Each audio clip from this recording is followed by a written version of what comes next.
All right. What is up, everyone? This is DJC Combat, and today I'm going to be having a guest on to give my predictions for UFC 284. I already did a prediction video by myself for the main event and the co-main event for Makhachev versus Volkanovski and Yair Rodriguez versus Josh Emmett. But for today, we're going to talk about those two fights along with the feature fight of the card, Jack versus Brown. I'm not really good at pronouncing his Jack's last name, my guest today is Kilo MMA, a good friend of mine, and we're going to get down to talking about these fights. So I'm going to go first. So I'm going to give my prediction for Jack, Maddalena versus Randy Brown. For me, I did my research on Jack, and he's a pretty good fighter.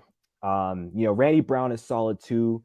I think Brown has advantages with reach and height. He's very tricky. He's not the easiest guy in the world to knock out. But I do see Jack getting this one done. I don't think it'll be like an easy fight, but I think Jack will overpower him in the exchanges. I think he will adjust to the height and reach of Brown. I think he'll be able to get on the inside and tag him with big shots. And I mean, he could get a finish, but I'll say he'll probably get like a decision win by just landing the bigger, better shots, maybe getting a knockdown, but Rude Boy is able to survive. But Maddalena gets this one done. But I could definitely see Rude Boy getting the job done 100%. Kilo, what are your thoughts on this matchup? Who do you have winning and why? Yeah, I've got a Jack Della Maddalena winning too. I think it's going to be a very close fight, competitive fight. Obviously, Randy Brown is a bit of a veteran now. He's been in UFC for a fairly long time, and he's battle tested, he's proven. He's had some hard fights and he's lost some fights, but he's a solid contender. And I think whoever wins this fight probably gets into the top 15 rankings of the welterweight division. I think, obviously Jack, he's kind of a pressure boxer. He's accurate striking. He picks the right shots. He finishes people, and he also has the ability to go to a decision. He's very well rounded, and we know he's a solid up and comer. And obviously Randy's like a veteran. He's got nice, solid boxing as well, striking. I think it's going to be competitive, but I think just because I think Jack's just slightly better in all the areas, and I think because it's in Australia as well, he's gonna have more confidence, and I think he's gonna win a decision 29-28 maybe, or maybe a 30-27 with him winning the rounds kind of closely, but a competitive fight, I think. Yeah, those are my thoughts exactly. Now let's move on to the co-main event, the interim title fight of the evening. Rodriguez versus Emmett. Lots at stake here because the winner of this will come out the interim champion, and not just the interim champion. They're the number one contender, and the interim belt solidifies their spot in this division to fight the champion Alexander Volkanovski. And if Volkanovski loses to Islam Makhachev, he's going to come right back down. He's going to fight one of the two. Or if Alex wins, what if he stays at lightweight and vacates featherweight? The winner of this could actually end up being the undisputed champ. So a lot's on the line. I'm going to start with you. I want to know your prediction on this matchup. I've been a bit back and forth. I predicted Yair, but now I predict Josh Emmett. And it's simply because, Josh Emmett is, he's probably one of the, if not the hardest hitting featherweight in the UFC. If he lands, he's probably going to knock you out. And, he's a very skilled boxer. He's a very tough boxer. And he also has the ability to go 25 minutes. And let's not forget, he's a wrestler. He has a wrestling base. He's known for his wrestling. So I think the smart way to win this fight is to take Yair down. Because I'm not too sure about Yair's ground game. We saw against Max Holloway, he got controlled on the ground pretty easily. Ortega took him down, and obviously he got the TKO win by injury on Ortega's side. But On the feet, yeah, he's a beast, man. Like, if you've seen his last fight in Max Holloway, well, his second to last fight with Max Holloway, he was piecing him up at times, and Max had to mix it up with the takedowns. And before Ortega got him to the ground, he was piecing up Ortega, hitting him, and Josh Emmett can't really afford to be standing with Rodriguez like that unless he kind of like goes a bit wild and puts the pressure on him and like constantly in his face. Do you know what I mean? I think what Josh Emmett has to do is he has to like throw a couple punches as like a decoy and then set up the takedown from there and maybe get a finish on the ground. But based on that, I'm gonna pick Josh Emmett to win by, I'm gonna say, either round 3 TKO or round 4 TKO, I'd say. Okay, fair enough. Yeah, Josh Emmett is definitely a good pick. I mean, he has the advantage with his wrestling, and we know that that's kind of been a weakness in Yair Rodriguez. But me personally, Yeah, I beg to differ. I mean, I could see Emmett winning. He's got the wrestling, and if he's smart, he will use it to his yeah, advantage. He'll try to exploit that weakness, get the fight to the ground. He has that power. I mean, one big overhand or even left hook, it could be lights out. But I think yeah, Yair, for one, he's going to be prepared for the wrestling. I think yeah, he'll use his length and movement to make it difficult for Emmett to get in, to work those takedowns. And even if Josh gets a hold of him, I think Emmett or Yair will make himself like very hard to get to the ground. And he yeah, might even put up a fight off his back and find a way back to his feet, when he's fresh in those early rounds. Maybe if it goes late, I could see Yair slowing and Emmett having more success with the wrestling. But those early rounds are going to be very dangerous. And Yair is so much better on the feet. I think he's too yeah, slick on the feet to get caught by that big overhand of Josh. I think he'll see it coming from a mile away. He'll be able to keep that range, pick him apart. And he just has a wider variety to his strikes. He's got them nasty kicks. He can land them from anywhere. And he's got yeah, some elbows too. And yeah, he has so many ways he can finish Josh on the feet. yeah, And I'm gonna predict that Yair does catch him somewhere in like the second round, maybe the beginning of the third. But mm, I feel like those early rounds are gonna be so dangerous. And yeah, Emmett, he has the wrestling, but if you notice in his fights, he doesn't heavily rely on it because he's fallen so yeah, in love with yeah, his yeah, striking. yeah, He yeah, likes to bang it out. And against Yair, that's not gonna be smart. Now I yeah, think he might try to use his wrestling in this fight, which he has to.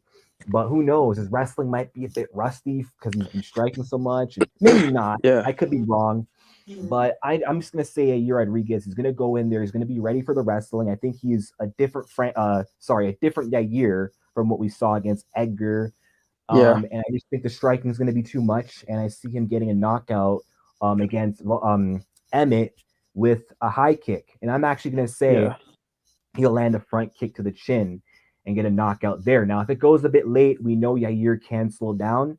I think it's definitely going to come down to the pace of how this fight starts. If like Yair starts hard and fast, yeah, like he did against Stephens, and can't get the early finish, then mm, Emmett, if he survives, he's going to take over. But if Yair can set a good pace to where he won't slow down. I mean, his cardio actually looked good against Holloway. Then I think yeah, he should be able to comfortably do well in the late rounds and win regardless. yeah, But my overall pick will definitely be Yair Rodriguez. I predict he'll come out the interim champion, and he's going to win one for the team with Mexico this year because we just saw Moreno become mm, champion. I think Yair is going to kind of carry that, but we'll see. I'm looking forward to seeing who comes out the interim champ and who will be next for Volkanovski, and I'm looking to see either or go up against Volk.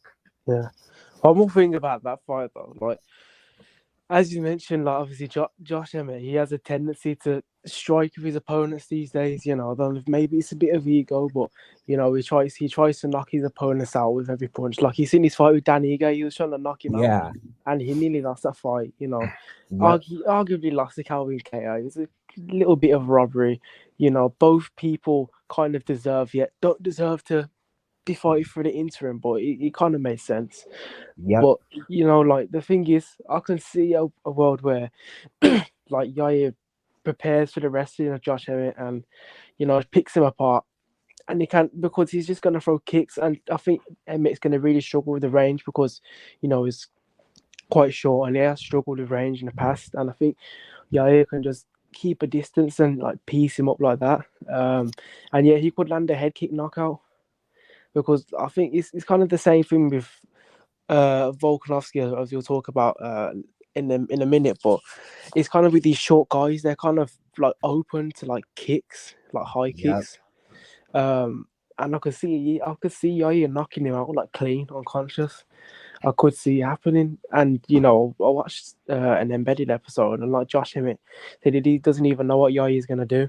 And for me, that's not really a good game plan. Like you said, like, I'm gonna get in his face, I'm gonna try and knock him out, and that's not very smart. But I'm still thinking that he's gonna mix up the wrestling and get it done that way. But who knows? He could go anyway, to be honest. But yeah, I predict Emmett. You predict Yair.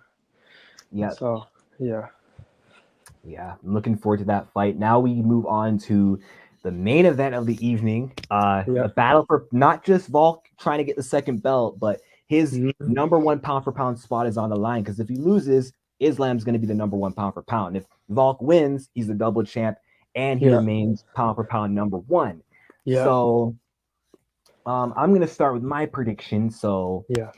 I got Islam Makhachev because with Islam, I mean, everyone knows what he wants to do, and no one can seem to stop it. It's no secret that Makhachev wants to go out there and take you down and maul you, but no one's been able to deal with it. Just like with Khabib when he was active. 29 men have tried, 28 have failed. Now with Islam, I think 23 men have tried and one succeeded. So he's not undefeated, but he has not lost since that one fight against I think Adriano Martinez or whatever his name is. Like Martins. He hasn't lost since Martins. Yeah. He's been unstoppable since, and the way he like dispatched of Charles Oliveira was just insane. I picked Oliveira to win that fight. I thought he just had a wider variety. I think Volk, I don't know if Volk is better than Oliveira, but Oliveira is not the easiest guy out there to beat, and Oliveira had a good run himself, and the fact that Makhachev went out there and just did what he did just shows the level of which he is at. And I just can't see Volk, what he brings to the table. What is he going to do better than Charles Oliveira? Oliveira had a threat from bottom, was useless. Now, of course, everyone on paper has better striking than Islam. Everyone on paper has the power to knock Islam out.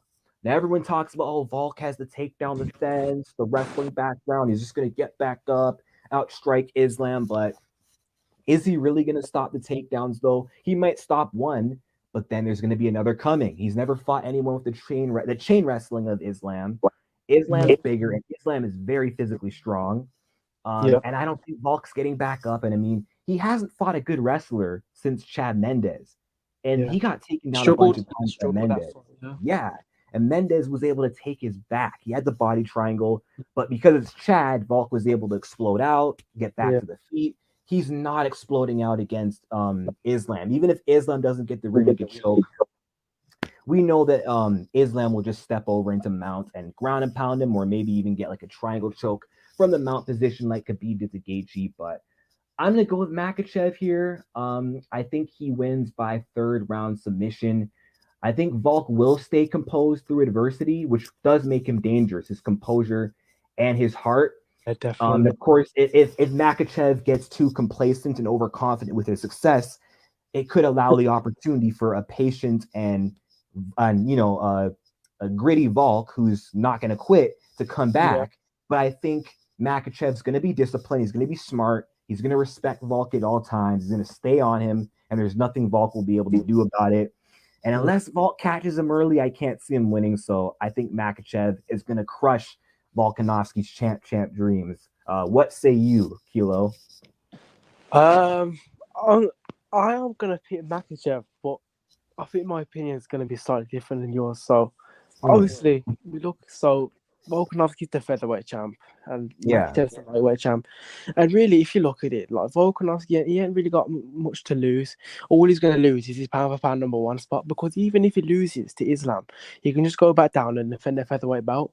Whereas if Volkanovski wins the lightweight belt and decides to stay in that division, like they're not, because then, is he going to fight? Is he going to rematch Islam? What's going to happen with Emmett, Yair? As you said, they could become undisputed. They could get promoted to undisputed, or maybe fight the winner of Holloway versus Allen or something like that. But here's the thing. I do think Volkanovski's anti-grappling is obviously very good, but the difference between, let's say, Chad Mendes and Volkanovski is Chad's very good at taking people down, but he's not good at holding people down. Like, look at Conor. Exactly. When Chad fought Conor, Conor got up and knocked him out. Yep. Do you know what I mean? And I think Islam, the one problem, like you might be able to defend some takedowns off him, but you know when he gets you down and he controls you, there's not many people who get up. You know, Charles managed to get up once because his jiu-jitsu game is elite, but you know, even Makhachev was welcome to go to the ground because he wasn't afraid of his jiu-jitsu, and he's showing that he can grapple with the best. And the thing is, Volkanovski, to be fair to him, he has got like short limbs, like legs. Obviously, he's got longer arms than Makhachev, which I'll talk about in a minute, but he's got short legs. And ultimately, that's going to help him scramble because he's shorter. He's going to be more maneuverable on the ground from bottom. You know, we might be more slippery, and it probably will be a hard guy to hold down for that. But like, he can keep getting up. But I think, as you said, Makhachev, he's chain wrestling. I think he's just going to continue to take down Volkanovski in that way, and he's way bigger and way stronger. Like Volkanovski, yeah, he used to be a 214-pound rugby player, so his body naturally wants to be big. But Makhachev wrestles guys who are that weight and takes them down like with ease, pretty much. Like you've seen him, like I think it was him or Khabib, I think like taking down Luke Rockhold, controlling him easy, and his Rockhold probably walks around at 220 plus, let's say. Bigger than Volkanovski, I'll tell you that. Definitely. Stronger, better grappler. yeah, definitely. So I don't think it's going to be a problem for Islam to hold him down, but I think it'll be competitive. Like, here's the thing. Like, here's what I'm worried about for Volkanovski. I think he's going to be so focused on the grappling, the wrestling of Islam, that it opens him to getting caught on the feet. Because Makhachev's striking, like, he's actually top tier because he beat Oliveira on the stand-up. You know, people don't talk about his striking, but he's top tier striking. Like, he's a southpaw, and his left high kick is money because he could catch Volkanovski with that left high kick, and he could put him to sleep. Everyone's Like, talking about that. Like, it's crazy. Like, if he because, knocks out Volk with a head kick, I'm gonna lose it. Yeah, like look at Max Holloway. He knocks Volkanovski down with a head kick. It's because he's so short, and like the way he moves, it's easy to get caught with a kick like that. Yep. Of the body kicks as well. I think Makachev's going to be using body kicks, and people keep forgetting about the clinch.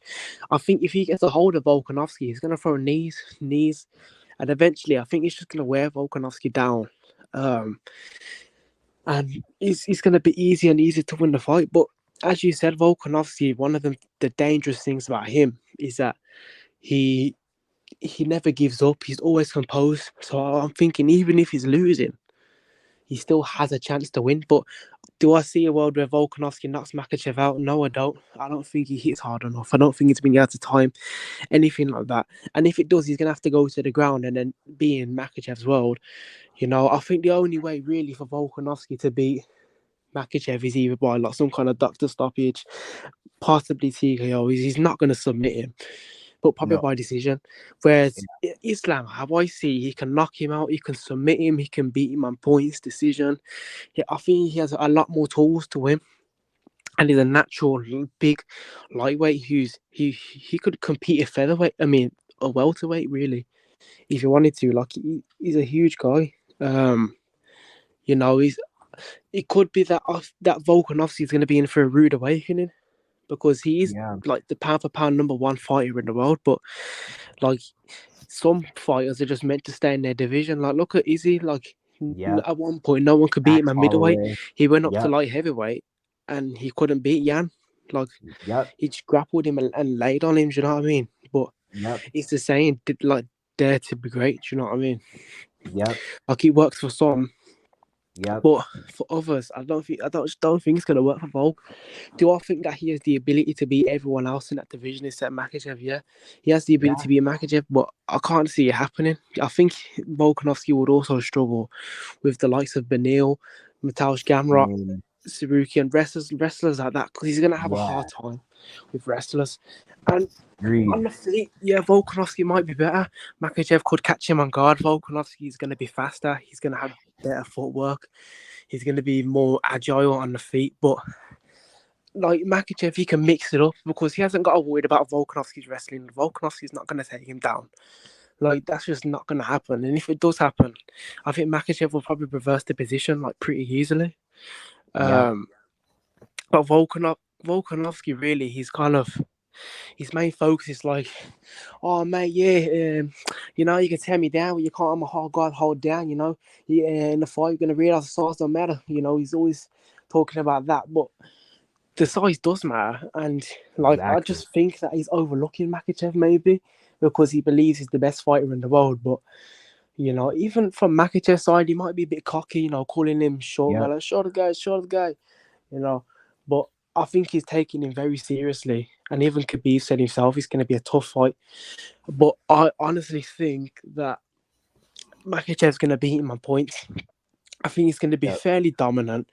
I think he's going to make his statement. He's going to clinch him, tie him up, get close to him, hold him against the fence, throw knees, elbows, stuff like that, kicks, like high kicks, body kicks. And he's just going to wrestle him. And I think he's just going to overwhelm Volkanovski.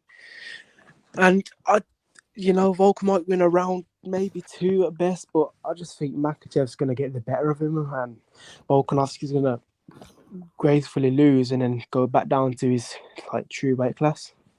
Yep. But I agree. I think Makhachev is going to beat Volkanovski. That's what I think. Yep. I think Makachev will remain on top and for years to come be that dominant force of the division. And Volk he'll remain his run, in featherweight. Mm-hmm. I mean, that'd definitely be crazy if Alex could get it done. I don't know. Yeah, I don't see it. I'm not underestimating Volkanovski. I just think Islam is too much. Like if anyone else was the lightweight champion, like if Poirier had the belt or Oliveira had the yeah, title or Gaethje, Chandler, he could beat those guys. He has a chance against yeah, those guys. But just something about Islam's style, it's a yeah, barrier. It's like you just can't. yeah, It's like an unbreakable wall you just can't get through. I mean, yeah. Vault could prove that wrong, but as of right now, I know anything could happen. Yeah. I see Islam winning. Now, do you have any predictions for like fights like Crute versus Menefield or Toffa versus Porter? Uh, I did watch the MMA Guru's video, and I did agree with that. I think Justin Taffa probably win. I just think he's a better fighter. Me too. Um, and I think he's only 29, and Porter's like 37, something like that. And who's Alonso, man? I don't know, man. Jimmy Crute is coming off a bit of a skid. He's on what, like a 2-fight losing streak, Yep. something like that. I don't know how he's gonna come back, to be honest. But let's say, like, Jimmy Crute said he's gonna grapple him, and to be honest, if you've seen Jimmy Crute's fight with Paul Craig, he submitted Paul Craig, and he's one of the best grapplers in the light heavyweight division. Like, he even took down Ankalaev. You don't want to be. It's a fact that you don't want to be in Paul Craig's guard, and Jimmy Crute was just happy to roll with him, and he got the submission. So he is a good grappler. Like, even when Anthony Smith kicked off his leg, Crute was still able to take him down. So we could grapple Menefield. But I think like MMA Guru, as he was mentioning, because I think he's going to want to try it on the stand up first. Just how we did against Jamal Hill, and that's how we got Not knocked good. out in that fight. So I think he could try in the stand up, and I think Menefield could catch him and knock him out. But ultimately, I think Jimmy Crute's probably going to win by decision, I think. Yeah. I think if Crute just grapples right away, doesn't try to mess around with Yeah, Alonzo Stanton. Because Menefield's got power, not just in his punches, but his leg kicks are nasty too. If he plays it smart, sticks to what got into the dance, I think he gets it done too. But it looks like for the most part, for these predictions, we're on the same page, and maybe the only one we disagree on is Emmett yeah, versus Yair. But I definitely had fun predicting these fights with you. Before we yeah. sign off, do you have any like social media plugs you want to do? Any shout outs? Not really. Just on Instagram. Follow me. @kilo_MMA. That's it really. Okay. Well, thank you for joining us for these predictions for UFC 284. Hope you Yeah. guys enjoyed. Make sure to follow Kill MMA on Instagram. And yeah, like and subscribe, and be sure to tune in for the next one.